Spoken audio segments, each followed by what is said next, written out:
Приветствую вас, друзья! Меня зовут Валерия, я ветеринарный диетолог, и сегодня у нас наконец-то первый видеообзор корма. И для этого у нас есть прекрасный повод. Компания Care предоставила мне на обзор две новиночки из серии ветеринарных диет. Сейчас мы с вами о них поговорим. Первый корм, о котором мы поговорим, это Bombix. Уже есть письменный обзор по нему, такой достаточно долгий, с долгим вступлением. Возможно, если вы подписаны на мой паблик, вы его читали. Но я думаю, что нет повода не поговорить о нем еще и в видеозаписи. И второй корм, это тоже серия у нас гипоаллергенная, тоже ветеринарная диета. Он на основе нескольких сортов рыбы. Так. Вообще, давайте сначала поговорим в целом об обновлении, потому что я им весьма довольна. Во-первых, у ребят появилась новая упаковка 2,5 килограмма, в отличие от предыдущих версий килограмм 5 килограмм, достаточно большим разбросом. Во-вторых, она уже совсем другая по качеству, плотная, фольгированная. У нее есть рисочка для отрыва и зиплок. Это очень важно, сами наверняка знаете.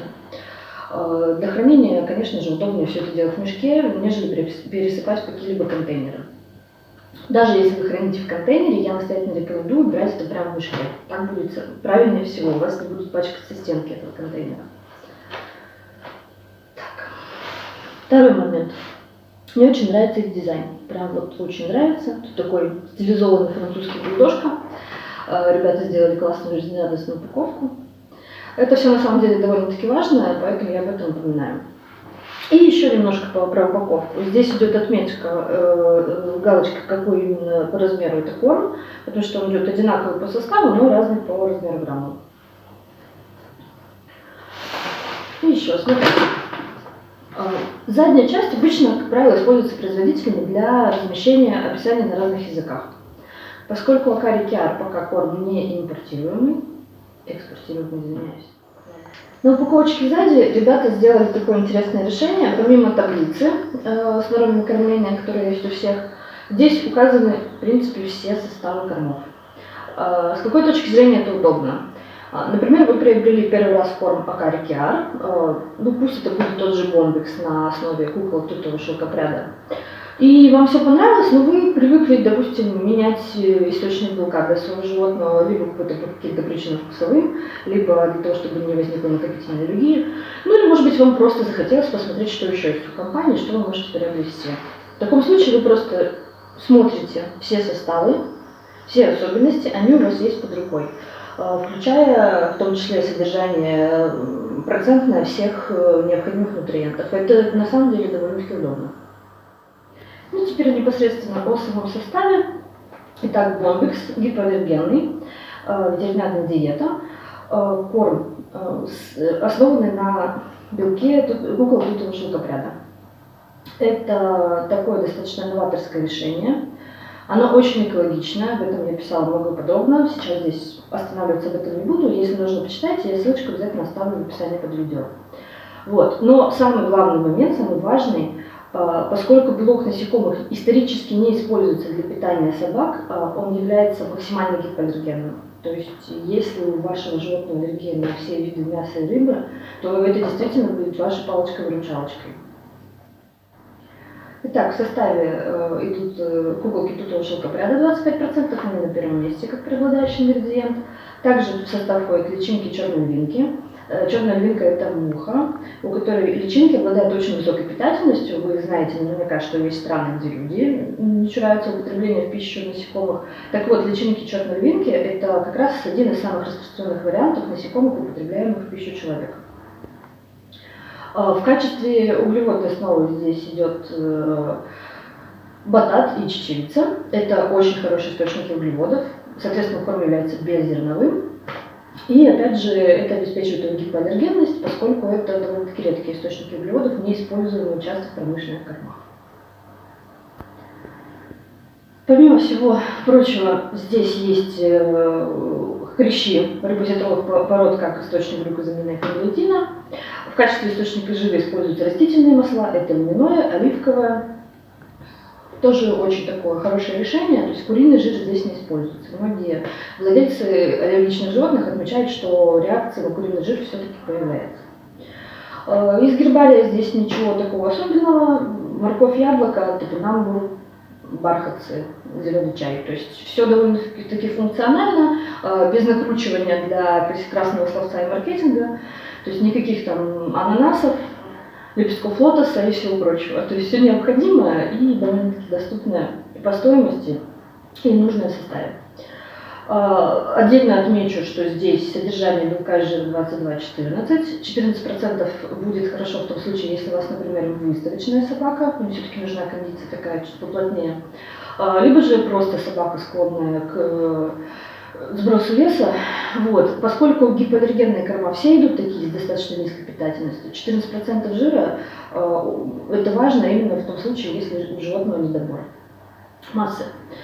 Вот. Еще здесь довольно-таки низкая зольность и содержание кальция фосфора небольшое, поэтому вполне он может использоваться в том числе и для пожилых собак, либо для собак, у которых в анамнезе проблемы с мочеполовой системой. Соответственно, такая низкая зольность будет обеспечивать профилактику появления камней, то есть может быть рецидивов, ну или просто первоначально их появления.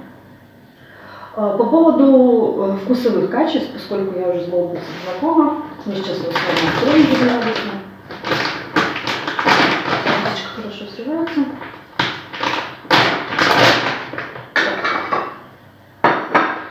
Пугнем, как обычно, лишь бы поесть собачьего корма. Только ради этого все и затевает. Смотрите, у него приятный цвет, такой достаточно темный, коричневый. По запаху он пахнет, мне напоминает рыбий корм.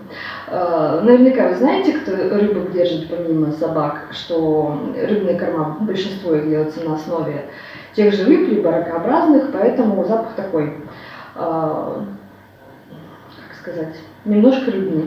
Вот. Но здесь он не источный. Мне чем нравится эта серия, он такой с легким ароматом, но при этом достаточно привлекательный для животных. Вот у меня, например, младший теперь, оказывается, есть все, кроме бомбекса. Бомбекс — это его единственная любовь. По поводу гранул. Мне очень нравится их форма. Они удобны для захвата, особенно для плоскомордиков. Это я вам как владелец 3 брахицефалов могу точно сказать. Ну и еще такой момент, поскольку периодически то я просыпаю мимо миски, когда их кормлю, либо они что-нибудь раскидывают, потому что они едят не очень аккуратно. Бомбекс хорош тем, что он не укатывается. То есть он просто падает рядышком, его легко потом подобрать. Ну, это тоже такая деталь, абсолютная вкусовщина. Ну, для меня, например, это критично. Вот. Для кого-то людей с другими руками и аккуратно едящих собак, наверное, это не будет причиной перевоплощения. Но на всякий случай тоже озвучиваю. Вот. Этот корм прекрасно, опять же, подойдет, как я уже упоминала, собакам с аллергией. Станет палочка-выручалочка вам, если у вас собака очень капризная, или вы уже перепробовали все, у вас ничего не подходит. Если пожилая собака, потому что питательность здесь подходит тоже хорошо. Либо если собака чувствительная, но при этом склонная к худобе. То есть количество жира 14% поможет вам его поддерживать все-таки в нормальной кондиции. Потому что очень много кормов гипоаллергенных. Если вы владелец такой собаки, вы это наверняка знаете. У них сочетание идет там, с процентом жира 10, там, 9 и даже бывает, что ниже. Это не всегда соответствует, скажем так, потребностям нашей страдающей собаки, поэтому существование кормов с жиром до 14% включительно в этом плане нас, конечно, очень сильно выручает. Ну и в целом я очень рекомендую обратить внимание на этот корм тех владельцев, кто заботится об экологической обстановке планеты. Может быть, для большинства зрителей это звучит как некий пафос, но на самом деле, если вы возьметесь изучать цифры, то поймете, что животноводство, в том числе то, которое предназначено для кормления наших самых любимых питомцев, оно наносит колоссальный вред планете. И если мы сейчас не начнем уже задумываться и двигаться куда-то в сторону уменьшения этого вредного влияния, то в конце концов через несколько лет этот вопрос будет уже гораздо более серьезный. Поэтому если вам не чужды все вот эти эко-френдли направления, то вот этот корм как раз будет выходом. Потому что, честно вам скажу, я просматриваю составы кормов импортных, Либо это действительно какой-то хороший состав, но стоит он при этом около 1000 рублей за килограмм, что совершенно неадекватно. Потому что все-таки производство кормов из насекомых оно должно уменьшать стоимость продукции на выходе, а тут получается наоборот. Вот. Либо же это есть корма, которые вроде как нормально вписываются в бюджет по цене, но у них состав откровенно такой, ну, даже вот с трудом тянет на премиум класс. Если Акари вот этот можно смело назвать супер премиум, без всяких сомнений, то там в основном все идет такое, то есть это и низкокачественные злаки, и малое количество самого ресурса насекомых как источника белка. Ну, то есть вроде как да, но состав очень сомнительный, поэтому вот я очень горжусь на самом деле ребятами, вы знаете, поборник кормов российского производства, и то, что они рискнули пойти на такой шаг, я думаю, что это повод их очень глубоко уважать. И второй корм, про который мы сегодня поговорим, это тоже линеечка Vet аллергенная. Она на основе нескольких сортов рыбы. Очень интересный шаг, тоже такой неоднозначный. Здесь в составе идет камбала, судак и атлантическая сельдь. Используется филе, это прописано в составе. Составы я тоже обязательно размещу в описании, чтобы вы могли посмотреть в любой момент их текстово. То есть филе используется только мясо без костей, не вся тушка рыбы. И по составу здесь получается по 10% всех перечисленных 3 видов рыбы и еще дополнительно 25% сублимированного филе. Тоже отметочка обязательно стоит, что это филе, то есть не тушки. Таким образом, несложная математика помогает нам вычислить, что на изготовление 1 килограмма этого корма использовалось около 1,5 килограмм свежего филе перечисленных рыбешек. Напомню, это камбала, судак и сельдь. В качестве источника углеводов здесь идет черный рис. Это очень крутая штука. Она сейчас используется для суперфудов. Наверняка тоже слышали, что это такое. Он идет максимально богат нутриентами полезными по сравнению с другими рисовыми культурами. Например, тех же антиоксидантов там содержится почти в 2 раза больше, чем в привычных нам сортах.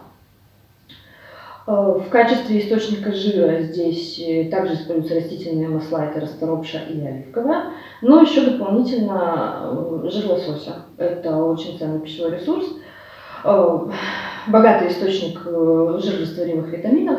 Ну, сами наверняка тоже знаете, что эта добавка используется для улучшения состояния кожи и шерсти, для улучшения мозговой деятельности, потому что это источник омега-жирных кислот.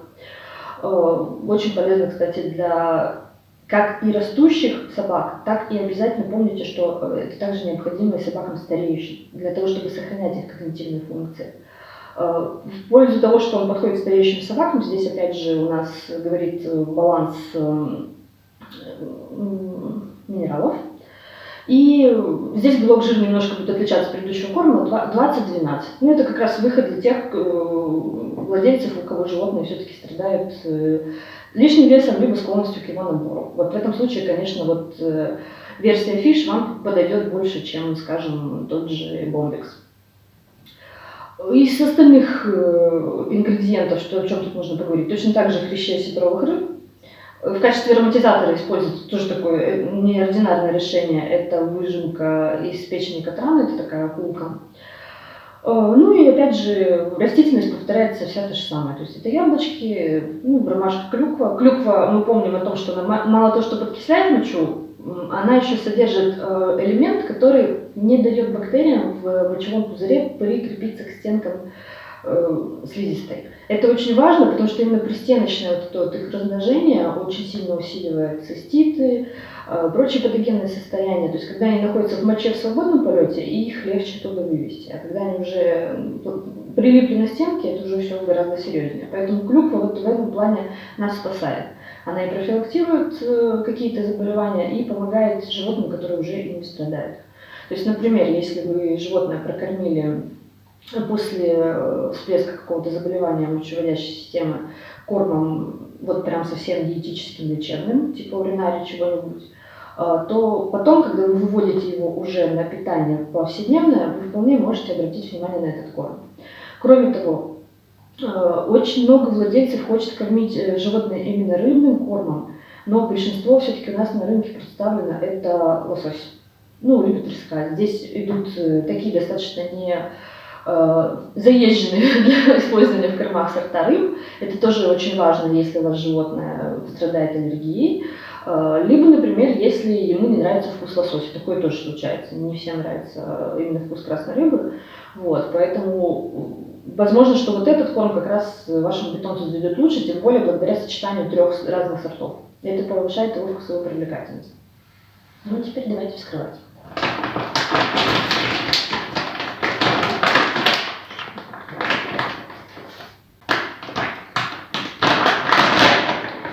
Точно так же сейчас мы с вами посмотрим. Его я еще не видела. Для меня он тоже будет, как и для вас, открытым. Итак, смотрим. Здесь гранульки немножко другой формы. Такой чечевицеподобный, немножко треугольный. Запах у него тоже рыбный, но чуть более выраженный, но не истошный, что мне нравится. По фактуре, так же как и Bombyx, ощущается, естественно, жирность корма, но она не оставляет какой-то неприятной молочки на руках, как это бывает с супержирными кормами. Вот. И давайте, чтобы было виднее, я их высыплю вот так рядышком на стол. Вот у нас тарелки темные, корм темный. Вот. Можно даже, наверное, чуть приблизить. По поводу гранул еще важный момент. Если вы выбираете какой-то из этих кормов, обращайте внимание на предпочтение вашего животного, потому что у нас есть как совсем малыши, которые предпочтут достаточно крупные гранулы вроде Bombyx, так и наоборот более крупные собаки, которым нравится поедать что-то мелкое. Вот. Но если у вас, например, малыш шпиц, либо йорк небольшого размера, либо чихуа, то, конечно, вот рыбный вариант будет удобнее для захвата. Опять же, видите, они не круглые, треугольненькие, удобно подбирать языком, ну и, соответственно, тоже они не будут раскатываться. Вот. А Bombyx по своей форме я прям вот настоятельно рекомендую брахам, если у вас кто-то не крупный, типа тех же грифонов, мопсов, французских бульдогов, вот, его прям легко подцеплять языком. Так что вот на это тоже обращайте внимание, то есть если состав и того, и другого корма вас устраивает, если питательность тоже подходит и та, и другая, то отдавайте предпочтение гранулам. Это тоже немаловажный фактор, потому что есть животные, которые неудобные гранулы есть просто не будут. Помимо этого, я приложу также ссылку на текстовый обзор 3-го корма из этой линейки, он на ягненочке. У него тоже немножко другой вид, соответственно, он не будет пахнуть рыбой. Вот, я это все распишу и скажу, то есть, как обычно я это делаю, и ссылочка опять же будет в описании к этому видео. То есть вы посмотрите и сравните, выберите, какой из 3 кормов больше вам нравится. И опять же, в любом случае, если нет проблем с гранулами, с требованием к жирности, поскольку она все-таки отличается на 2%, не для всех это критично, то вы можете вполне их между собой чередовать. Друзья, я напоминаю вам, что это первый наш, совершенно самый первый опыт видеообзора. Возможно, вы что-то не договорили, что-то не рассказали, у вас будут какие-то замечания, пожелания. Обязательно пишите это в комментариях. Если вам понравилось, ставьте лайки. Мы сделаем еще один тоже такой пробный тестовый обзор на запеченный корма от серии Акари в ближайшее время. Ну и все-таки мне хотелось бы видеть от вас какую-то обратную связь. Может быть, вы предложите какие-то свои корма в дальнейшем для обзора. Либо, опять же, говорю, что все ваши ощущения, которые вызывает видео, вы можете высказывать внизу. Ну и писать мне в паблик. Спасибо вам за внимание и просмотр.